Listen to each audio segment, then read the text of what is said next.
people to bank with.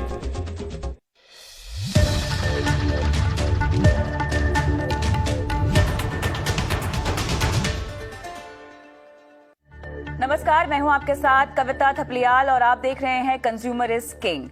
आज हम एक खास मुद्दे पर बात करने वाले हैं। कंज्यूमर अफेयर मिनिस्ट्री की ओर से कंज्यूमर प्रोटेक्शन एक्ट के तहत डायरेक्ट सेलिंग से जुड़े नियमों की अधिसूचना जो है वो जारी कर दी गई है। नए नियम डायरेक्ट सेलिंग से जुड़ी कंपनियों और ई कॉमर्स प्लेटफॉर्म का इस्तेमाल करने वाले डायरेक्ट सेलर्स पर भी लागू होंगे।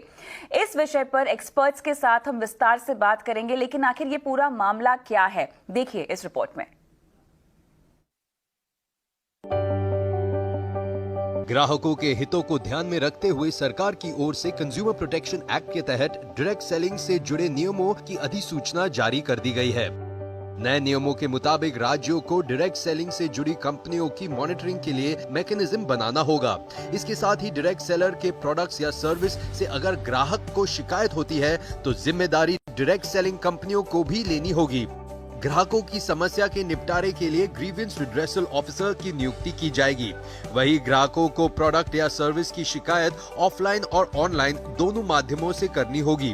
ग्राहक की शिकायत के बाद जिम्मेदार विभाग को 48 घंटे के भीतर कार्रवाई करनी होगी और 1 महीने के भीतर पूर्ण रूप से शिकायत का निपटारा करना होगा।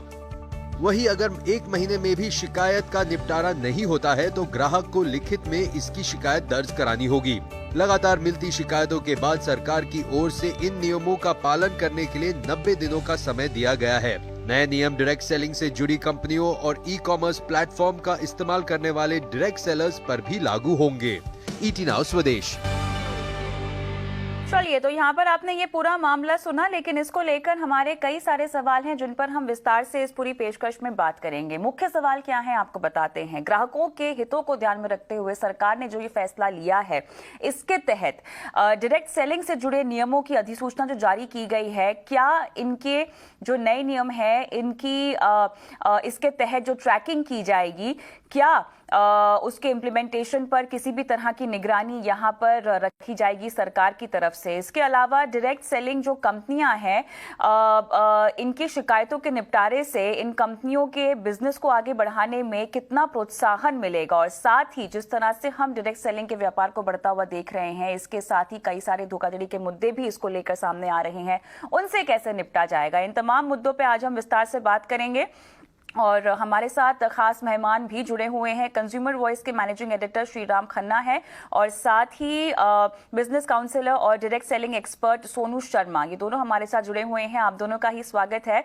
खन्ना साहब, आपके पास आऊंगी। सबसे पहले किस तरह से आप इस नए नियम को देखते हैं? कंज्यूमर अफेयर्स मिनिस्ट्री ने जो कंज्यूमर प्रोटेक्शन एक्ट के तहत जो अधिसूचना जारी की है, डायरेक्ट सेलिंग में जिस तरह की पारदर्शिता की जरूरत थी, क्या इस नियम के बाद, अधिसूचना के बाद आप आती हुई देखते हैं? देखिए, कई सालों से डायरेक्ट सेलिंग इंडस्ट्री के लोग सरकार से ये मांग करते रहे हैं कि उनको रिकॉग्नाइज करके उनके लिए कोई रूल्स बनाए जाएं जिससे कि उनका बिजनेस आम पब्लिक को लेजिटिमेट लगे। क्योंकि नॉर्मली डायरेक्ट सेलिंग किस तरह है कि भाई एक आदमी दूसरे को बेचता है, दूसरा तीसरे को बेचता है, और पर्सन टू पर्सन मार्केटिंग का वो चैनल बनता है। और ये जो शोरूम्स और होलसेलर और रिटेलर के चैनल के को अवॉइड करते हैं, तो ये इसमें पता नहीं लगता कि कौन आदमी किसके बिहाफ पे काम कर रहा है, और इसको शक की दृष्टि से भी देखा जाता है कुछ देशों में। तो इसलिए ये इंडस्ट्री मांग करती रही है कि डायरेक्ट सेलिंग इंडस्ट्री को रिकॉग्नाइज किया जाए और इसके काम को, जो इसका काम है, इसको प्रोत्साहित किया जाए। और वो ये चाहते थे कि इस तरह के रूल बने, और मैं सोचता हूँ कि जो लोग डायरेक्ट इंडस्ट्री में हैं, डायरेक्ट मार्केटर्स हैं, वो उनको इसका स्वागत करना चाहिए, और हम उपभोक्ताओं के बिहाफ पे इनका इस रूल्स का स्वागत करते हैं। जी चलिए, आप तो कह रहे हैं कि आप इन नियमों का स्वागत करते हैं, लेकिन सोनू शर्मा जी, अगर आप मुझे सुन सकते हैं, दर्शकों को हम बताना चाहते हैं विस्तार से कि ये नए नियम क्या है और किस तरह से एक्सेप्टेंस डायरेक्ट सेलिंग को लेकर इन अधिसूचना के बावजूद आप बढ़ती हुई देख रहे हैं। मुझे आपका आवाज आ रहा है मैम?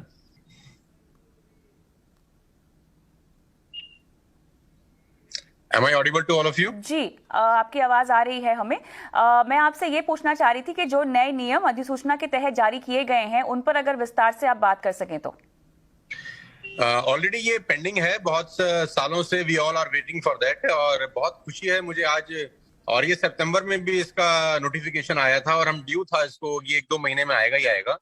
तो मैं बहुत खुश हूँ, अपनी पूरी इंडस्ट्री की तरफ से इसको वेलकम करता हूँ। और ये एक ऐसा कदम है गवर्नमेंट ऑफ इंडिया की तरह जो उठाया गया है, जिससे जो सही काम कर रही हैं कंपनियां, जो लीगल तरीके से बिजनेस बिल्ड कर रही हैं, जो नीति आयोग भी बोलता है कि 2025 तक की इंडस्ट्री करीब 65,000 करोड़ की होने वाली है।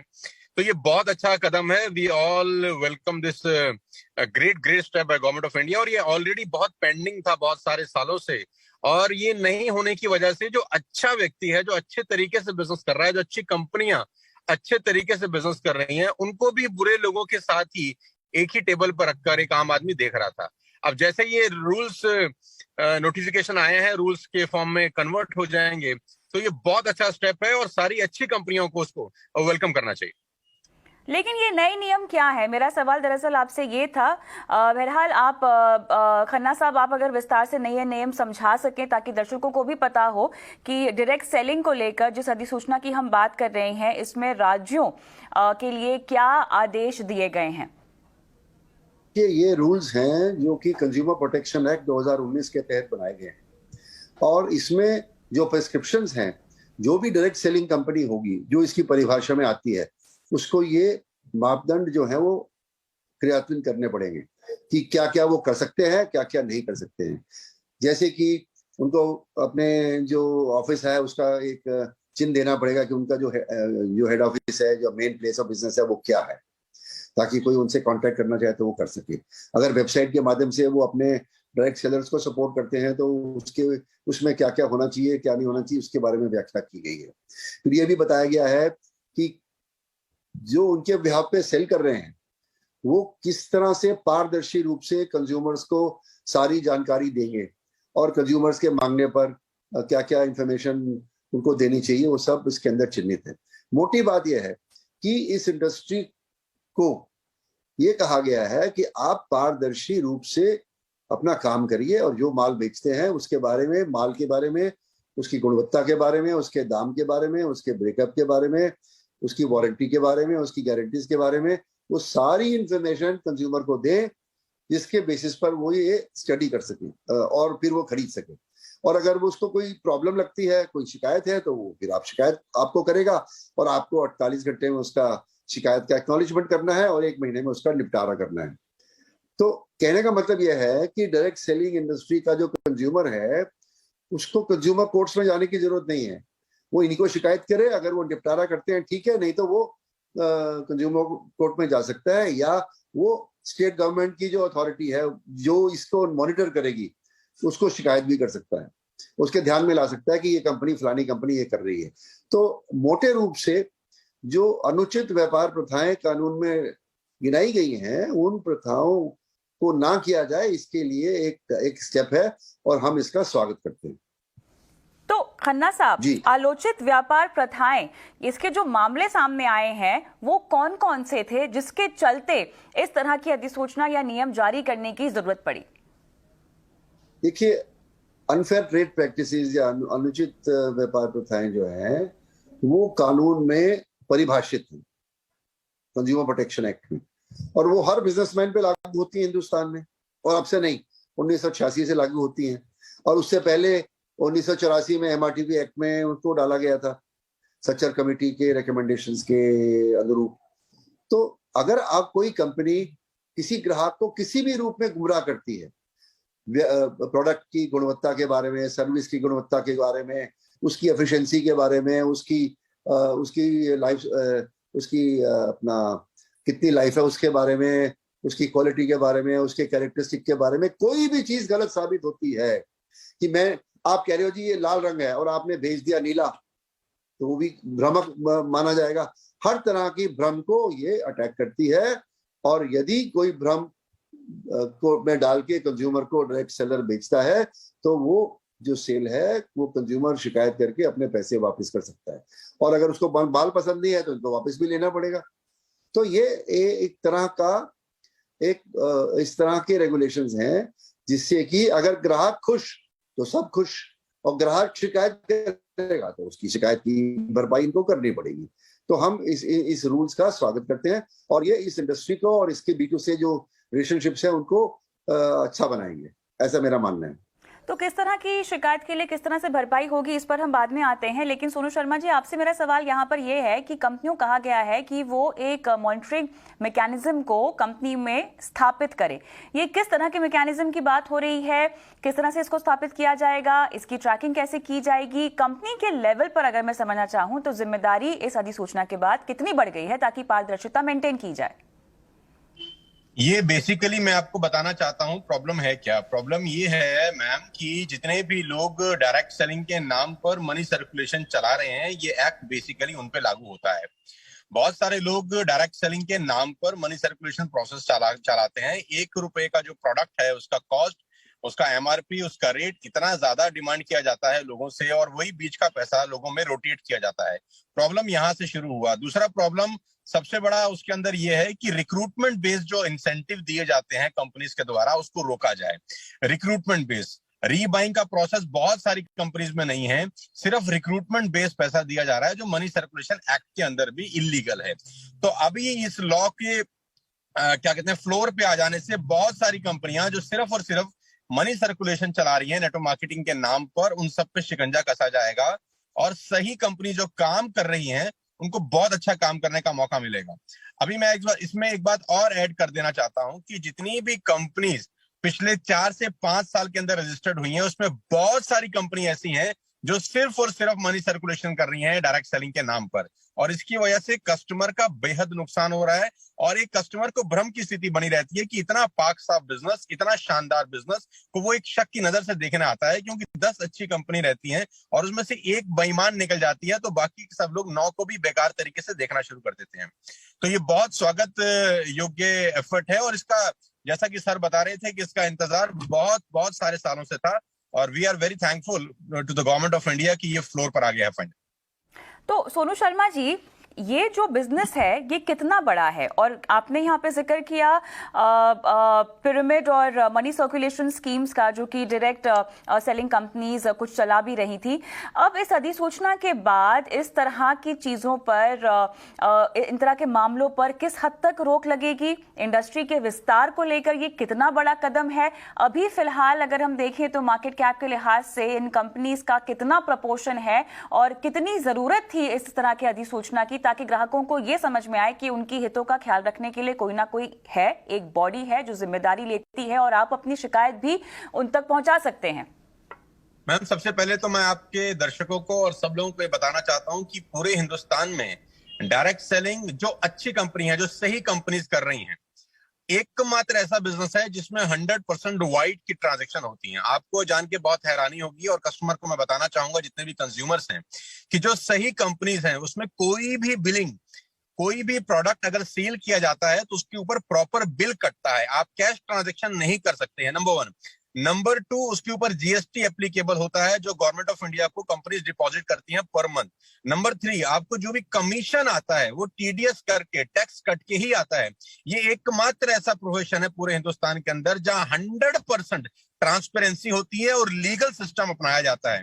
आज ये करीब करीब 15,000 से 20,000 करोड़ रुपए का इंडस्ट्री है। नीति आयोग का खुद का ये मानना है, केपीएमजी का खुद का ये रिपोर्ट है कि अगर ये इंडस्ट्री सही रही तो 2025 तक करीब करीब 65 से 70 हजार करोड़ रुपए की इंडस्ट्री है, जहां एक आम भारतीय को रोजगार मिलने की अपार संभावनाएं हैं। आज हिंदुस्तान में आपको पता है कोविड-19 के कारण बहुत सारे लोगों को नौकरी की समस्या है, अनएम्प्लॉयमेंट अपने चरम सीमा पर है। ये एकमात्र ऐसी इंडस्ट्री है जो लोगों को अनएम्प्लॉयमेंट से मुक्त, जो प्रॉब्लम फेस कर रहे हैं लोग बाग, उनको एम्प्लॉयमेंट प्रोवाइड करा सकती है बनस्पत।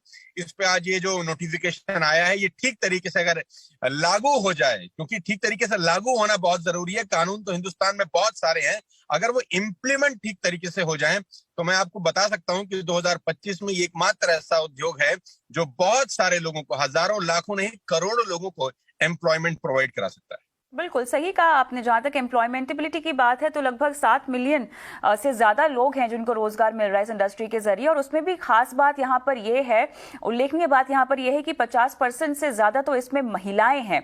और जिन अधिसूचना नियमों की हम बात कर रहे हैं, और इन कंपनियों को लगभग 90 दिनों में जो है इनकी इम्प्लीमेंटेशन और इन नियमों को कंप्लाई भी करना होगा। तो खन्ना साहब, सवाल अब यहाँ पर यह उठता है कि हम डायरेक्ट सेलिंग की जब बात करते हैं तो बहुत सारे अंतर्राष्ट्रीय ब्रांड्स का नाम यहाँ पर आता है। जो भी हमने केसेस धोखाधड़ी के या पारदर्शिता की हमने बात की है, कितना भरोसा मिलेगा या कितना एस्टैब्लिशमेंट में और आसानी मिलेगी इन इंटरनेशनल ब्रांड्स को अपने कदम भारत में रखने के लिए? क्योंकि हम बड़े बड़े नाम देखते हैं, एमवे, टपरवेयर, ओरिफ्लेम, कई तरह की ऐसी डायरेक्ट सेलिंग प्रोडक्ट्स हैं जो इन कंपनियों के हम खरीद पाते हैं। कहीं ना कहीं जिन पॉन्जी स्कीम्स की हम बात कर रहे हैं, मनी सर्कुलेशन की बात कर रहे हैं, इनके ब्रांड को हिट होता होगा इन सब की वजह से। अब ये ब्रांड्स किस तरह से स्टैंड आउट करेंगे?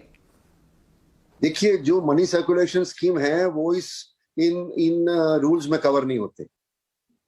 तो कोई मनी सर्कुलेशन स्कीम अपने आप को डायरेक्ट सेलर कह के अपना काम नहीं कर सकता। ये एक इसकी इन रूल्स का एक फायदा होगा। उससे क्या होगा कि जो ये नंबर 2 का काम कर रहे हैं उनको पारदर्शिता अपनानी पड़ेगी और उसमें वो पकड़े जाएंगे।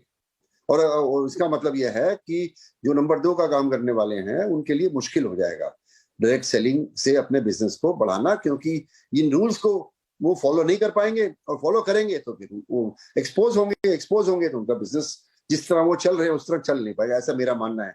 अब सोनू जी को क्या लगता है ये वो बताएंगे। जी सोनू जी। मैम, हम लोग जब इस नोटिफिकेशन के ऊपर चर्चा कर रहे थे बहुत साल से, I am in the industry from the last 20 years, हम लोग का डिमांड था कि कोई भी व्यक्ति डायरेक्ट सेलिंग कंपनी जब तक एक x amount government of India को डिपॉजिट नहीं करता खोल ही ना सके। हमारे बहुत सारे सजेशंस थे, बहुत सारे हम लोगों ने सुझाव सरकार को दिए, प्रीवियस गवर्नमेंट को भी दिए, और ये जो ये नया गवर्नमेंट है यहाँ पर भी बहुत सारी मीटिंग्स हुई। बैक टू बैक फिक्की के साथ हम लोग कोऑर्डिनेशन में थे, टच में थे कि एक लमसम अमाउंट भी as a security amount deposit कराए कोई भी कंपनी अगर अपना डायरेक्ट सेलिंग बिजनेस शुरू करना चाहती है। बिकॉज होता क्या है, 4 कंप्यूटर लगाए, 4 लोग बैठे और अपना डायरेक्ट सेलिंग बिजनेस शुरू कर लिया, और डायरेक्ट सेलिंग के नाम पर कुछ भी ऊट पटांग बेचना शुरू कर दिया। वो प्रोडक्ट बेचने शुरू कर दिए जिसका रीबाइंग ही नहीं है, वो प्रोडक्ट जिसका क्वालिटी बहुत खराब है, वो प्रोडक्ट जिसका प्राइस इतना ज्यादा है कि एक आम आदमी की पहुंच से बहुत ज्यादा है। अब इस नोटिफिकेशन के द्वारा सर जो बता रहे थे खन्ना साहब, मैं बिल्कुल उनसे इत्तेफाक रखता हूं कि असली और नकली, जिसको कहते हैं दूध और दूध का दूध, पानी का पानी, ये हो जाएगा। और एक कंज्यूमर जो एक सयाना कंज्यूमर है, एक सया कस्टमर है जो अपना करियर बनाना चाहता है इस फील्ड में, वो बिंदास होकर इस प्रोफेशन को ज्वाइन कर सकता है और अगले 4 से 5 साल के अंदर अपने सारे के सारे सपनों को पूरा कर सकता है।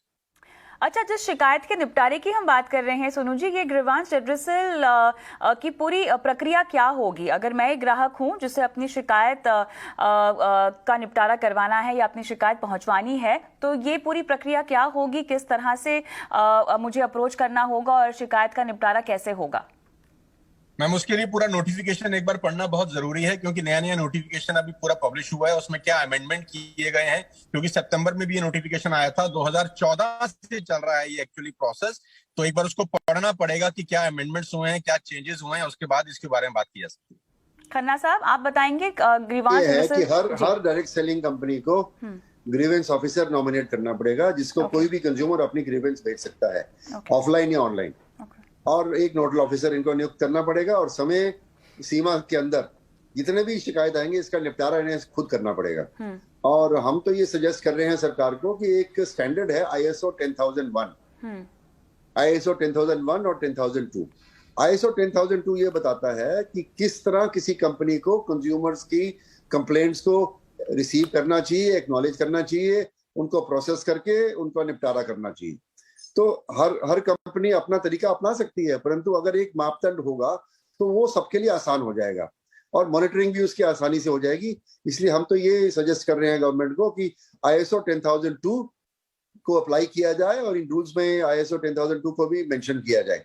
और अगर नहीं मेंशन करना चाहते तो कंपनीज स्वयं ही ISO 10002 फॉलो करना शुरू कर दें। वो एक ग्लोबल स्टैंडर्ड है कंज्यूमर कंप्लेंट रिड्रेसल का, और उससे उनकी कंपनी की साख बढ़ेगी। जी, कहीं ना कहीं अगर हमें इस कारोबार को आगे बढ़ाना है सोनू जी, तो इस तरह के नोटिफिकेशंस के अलावा इनोवेशन की भी तो जरूरत होगी इसको आगे बढ़ाने के लिए, क्योंकि देखिए आज का जो मार्केट है वो काफी बड़ा है। केवल डायरेक्ट सेलिंग तो एक जरिया नहीं है जहां से लोग खरीदारी कर रहे हैं, ई कॉमर्स है, ऑनलाइन की दुनिया बहुत ज्यादा बड़ी हो गई है, गहरी होती भी जा रही है। कहीं ना कहीं ये कंपटीशन तो है ही।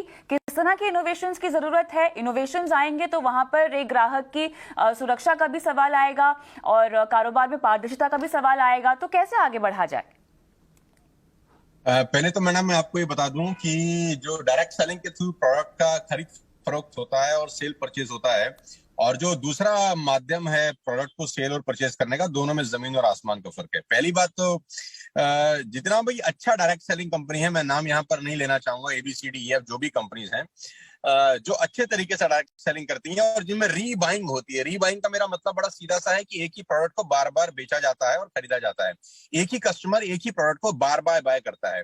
तो इनोवेशन इसलिए भी बढ़ जाता है क्योंकि कंपनी तभी ही बड़ी होती है जब एक ही कस्टमर उसी प्रोडक्ट को बार बार खरीदता है, और बार बार तभी खरीदेगा जब उसका क्वालिटी, उसका वैल्यू और उसका प्राइस उसको माफिक लगेगा बाजार के मुताबिक। तो ये बहुत ज्यादा जरूरी है किसी भी कंपनी के लिए कि वो इनोवेटिव रहेगी अपने प्रोडक्ट्स की क्वालिटी में, क्योंकि उसका प्रोडक्ट अगर बार बार बिकेगा नहीं तो कंपनी का टर्नओवर बढ़ेगा नहीं। क्योंकि यहाँ पर असली और नकली का भेद मालूम चलेगा, क्योंकि जो नकली कंपनी रहती है वो रिक्रूटमेंट पे पैसा देती है। आपने किसी एक व्यक्ति को रिक्रूट किया and you will earn 10,000 rupees और 5,000 रुपीज, उसके बाद वो बाइंग करे कि ना करे किसी को कोई मतलब नहीं रहता।